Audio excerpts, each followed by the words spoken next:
Welcome to Beyond Hormones, the Business of Wellness, the podcast for hormone and functional medicine providers who want a thriving, predictably profitable practice and maybe a little less stress along the way. Hi, I'm your host, Jody Lane, and I've worked with lots of clinics in marketing, sales, and business development, and I have seen what works and what doesn't. And here's what I believe.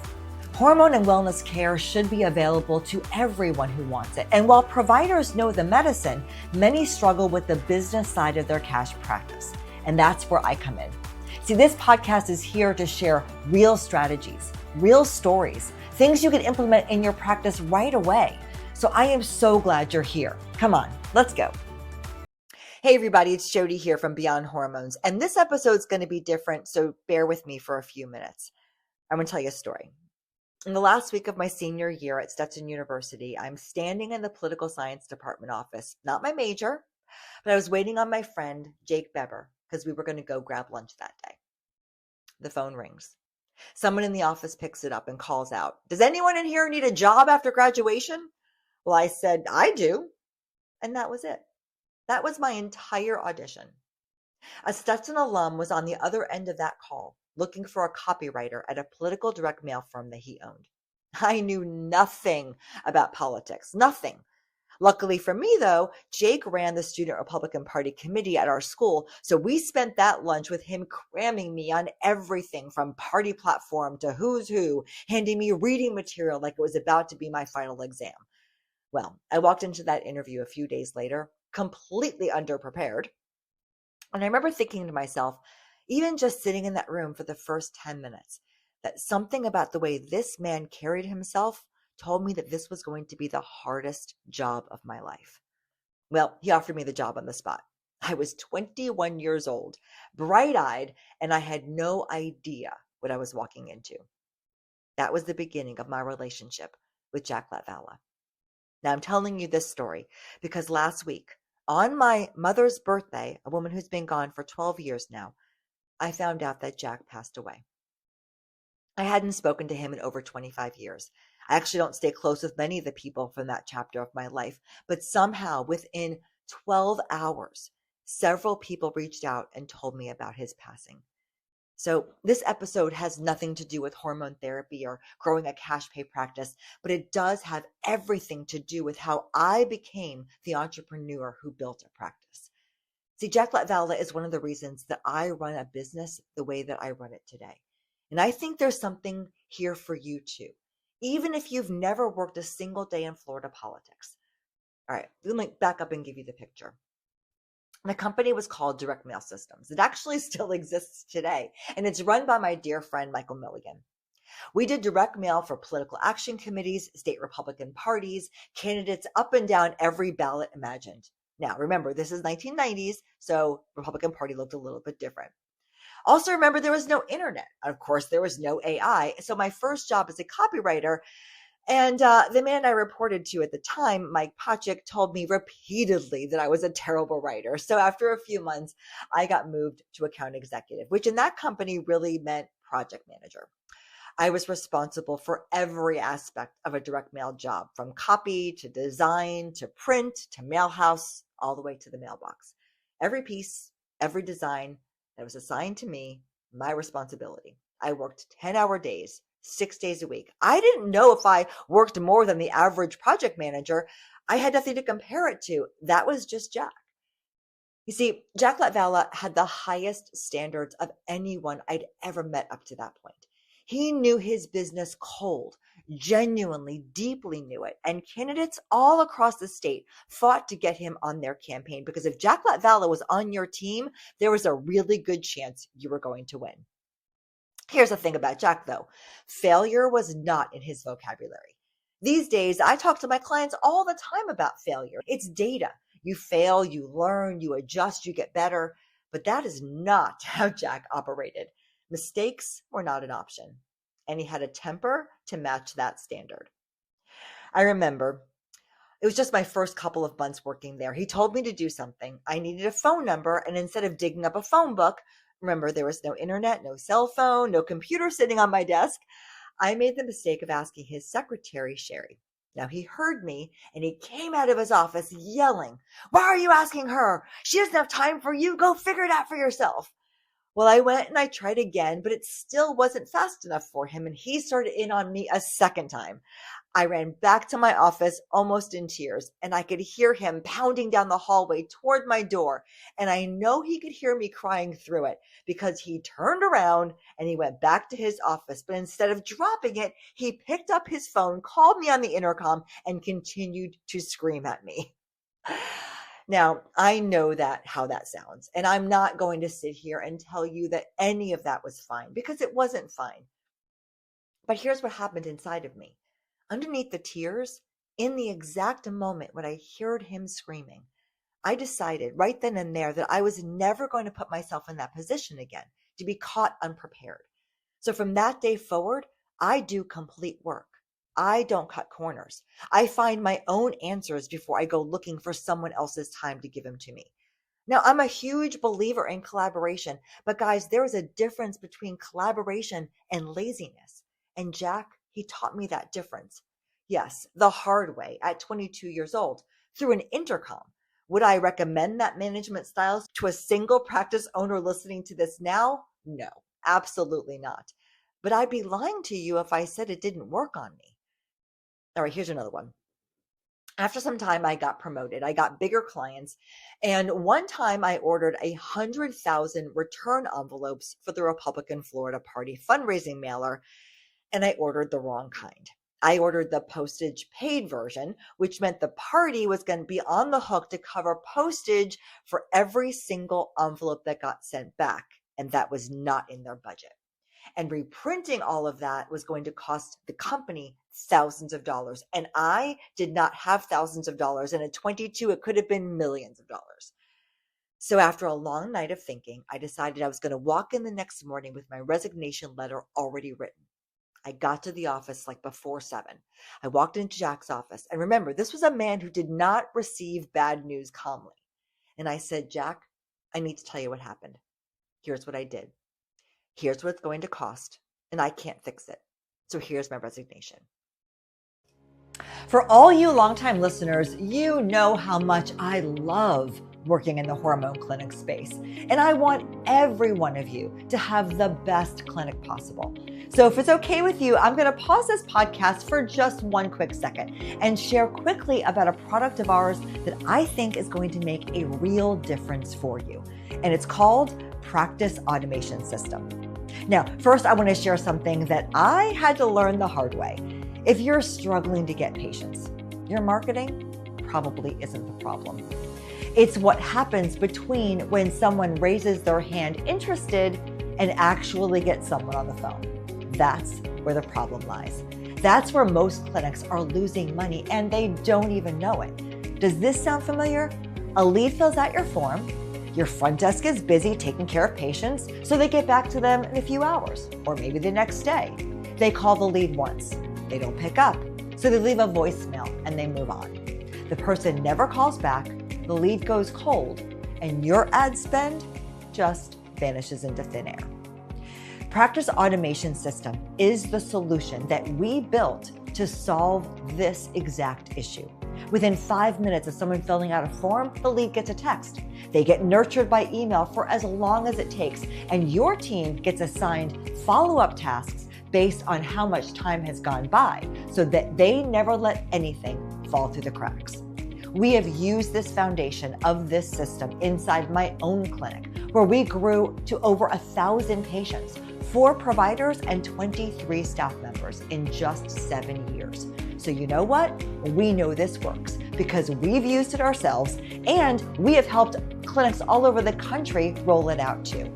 To find out if Practice Automation System is the right fit for your clinic, just go to acceleratedmedicalpractices.com/automation. That's acceleratedmedicalpractices.com/automation. All right, let's get back to the show. Well, he sat back in his chair and he said, "Thank you for coming to me. I already knew. Go back to your desk. We'll reprint them. I'll handle it." 2 things landed for me in that moment that I still teach today. Number 1, slow down.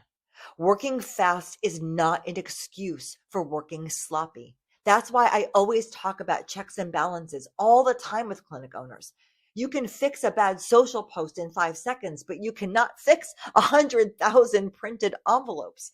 Some mistakes don't have an undo button, so build the checks and balances in before you need them. All right, number 2, honesty is the whole game. If I would have gone in there and blamed someone else, if I'd been looking for a loophole to hide behind, Jack would have lost it. And I probably would have lost that job in a second. Instead, I walked in, head up, owned it completely, and offered the only solution I actually had.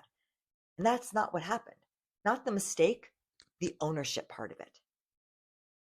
And I want to tell you a different side of Jack, because this job, it would make me physically sick some Sunday nights just thinking about going in on Monday.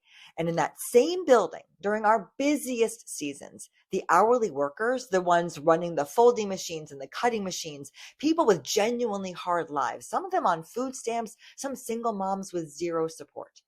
Jack would walk through that back room, busy as we were, and hand out $100 bills.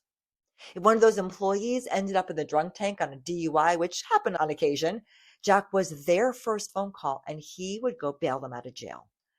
I didn't clock it at the time because I was young, but that was my first real education in something I now say in almost every episode of this show: culture matters more than any product you sell. We had people running those machines for 20 years, doing genuinely unglamorous work for modest pay, and they stayed because loyalty is a two-way street. And Jack, for all of his hard edges, held up his end of it. Now, fast forward a couple of years, and Jack decided to run for the state senate, and I became his unofficial campaign manager. Although I never really got the title, I used to joke to say that I should have just been called his campaign slave, because that's closer to the truth. I was on call every hour of the day, 7 days a week. A phone call at 11 p.m. on a Sunday night because he changed his mind about something, in the office by 8 a.m., out by 11 at night. No thank yous, no time for gratitude, because there was no time to do anything but focus on the campaign. I was actually furious about that arrangement for a very long time. I thought, how dare he treat me like that? It took me leaving the business. I couldn't see it while I was inside of it. Maybe I was too young. Maybe I was too involved. But when I finally walked away, I realized that I was at choice. Jack never apologized for who he was. He was a winner, and winners do whatever it takes. He offered me, this young girl, an opportunity, and I took it. So I was going to sit there afterwards and complain about the terms, and I kept doing it? Absolutely not.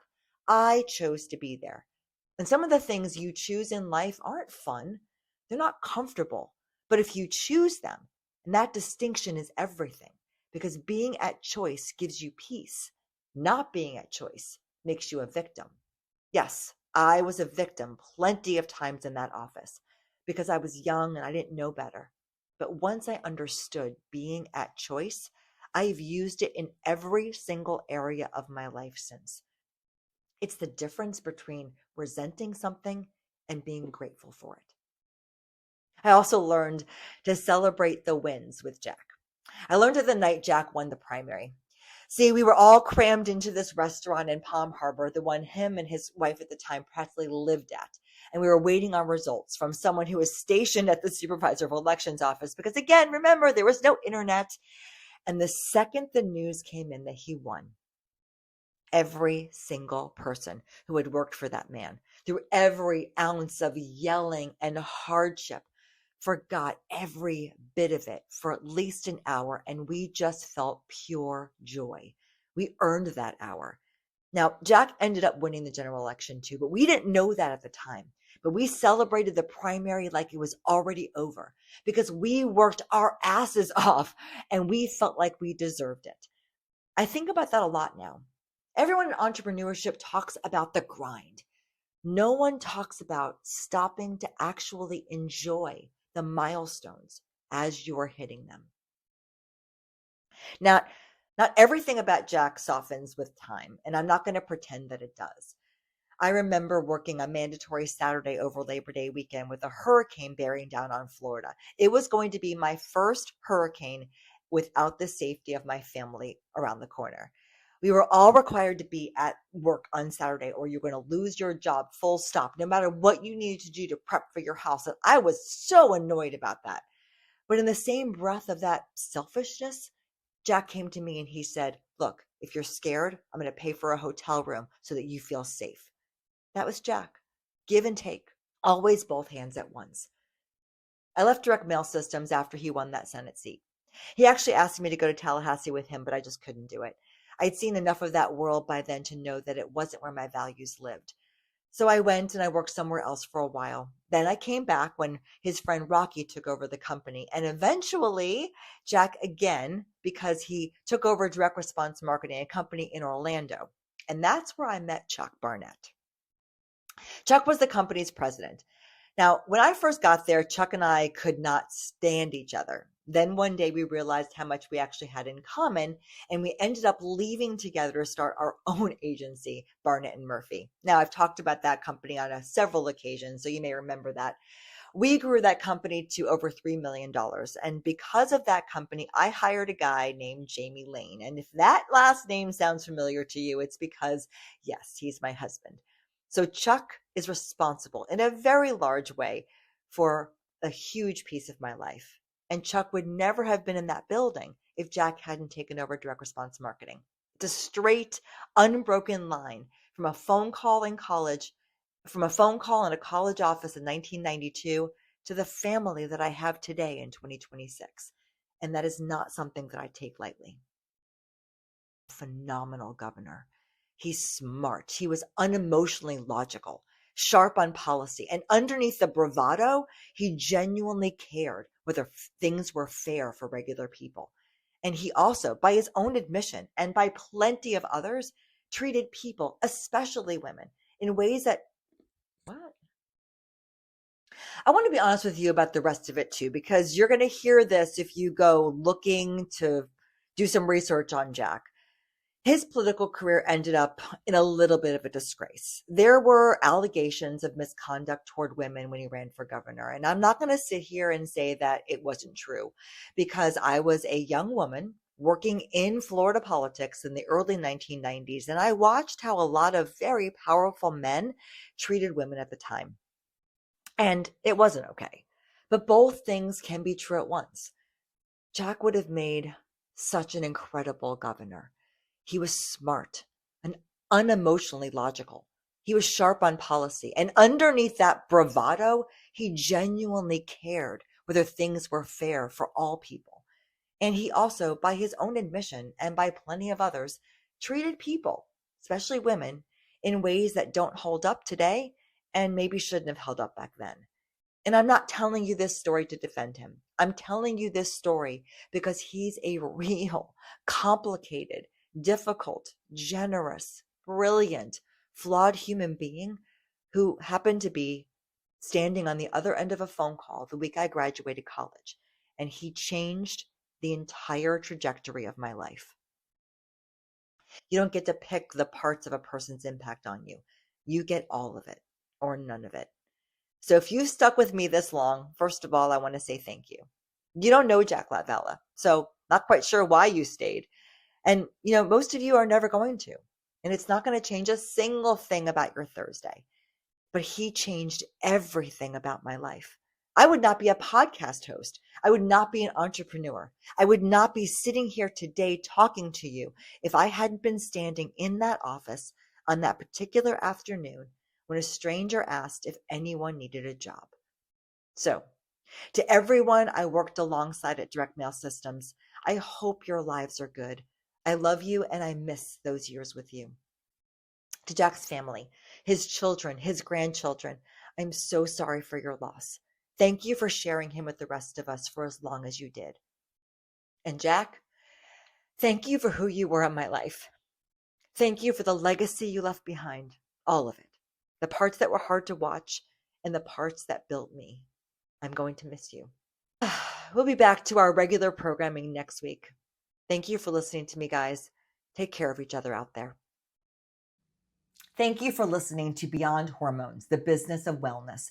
I hope that you're walking away with fresh ideas and real strategies you can use to grow your practice with profit and purpose. If you enjoyed today's episode, be sure to follow the show so you never miss a conversation. And if something you heard today resonated with you, do me a favor, share this episode with a friend or a colleague. It's one of the best ways you can support the show, and it might be exactly what they need to hear right now. If you want even more tools and support, go ahead and head over to acceleratedmedicalpractices.com.